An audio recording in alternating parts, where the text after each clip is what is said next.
On a site at 120 Old Post Road in Rye, where a commercial office building stood, which once was the headquarters of Dictaphone, a tent was set up on a rainy May 17th for the groundbreaking for the St. Regis Residences Rye, being developed by Alfred Weissman Real Estate, LLC.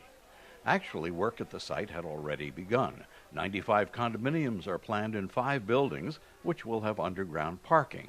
RXR Realty is providing financing for the project, and RXR's CEO Scott Breckler spoke. We're now transforming the suburban of old, tearing down an old office building to the model of what's going to be the suburban of new.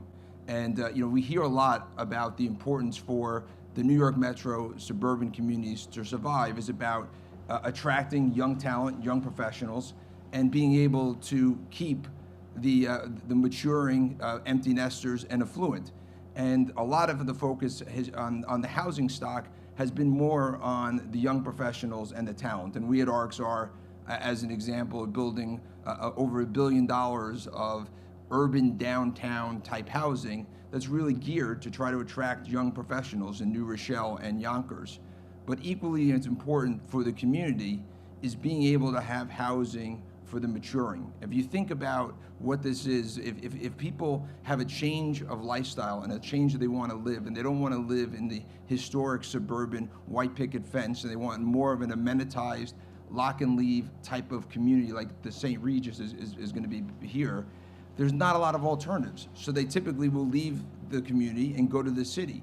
And these are truly the people that are the bedrock of the community. They built their families here.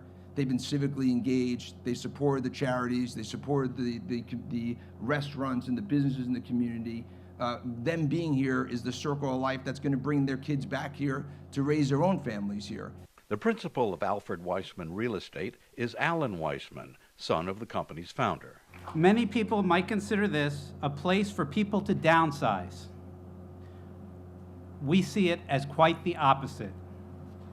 With this luxury development, we see this as a place to upsize your luxury with 24-hour concierge, indoor pool, movie theater, golf simulator, gym, spa, two St. Regis hotel rooms for guests of owners, modern bright units with chef's kitchens, and even a pet spa to wash your dog. We see this luxury development as a place to upsize your convenience with custom luxury Mercedes van to take you to the train, to town, or to nearby shopping. A butler's closet in each unit to allow white glove service and delivery of packages. Doormen to greet you and your guests. A staff of maintenance people to take care of your home and the beautifully manicured grounds and gardens. A ritual dating from 1904, performed nightly at the St. Regis Hotel in New York and other St. Regises, known as champagne sabering, was performed by the New York St. Regis Director of Food and Beverage, Will Rentschler. The tradition of champagne sabering at the New York St. Regis Hotel traces back to John Jacob Astor, having it performed to welcome dinner guests. And after the exotic ritual in Rye, there was a more common groundbreaking.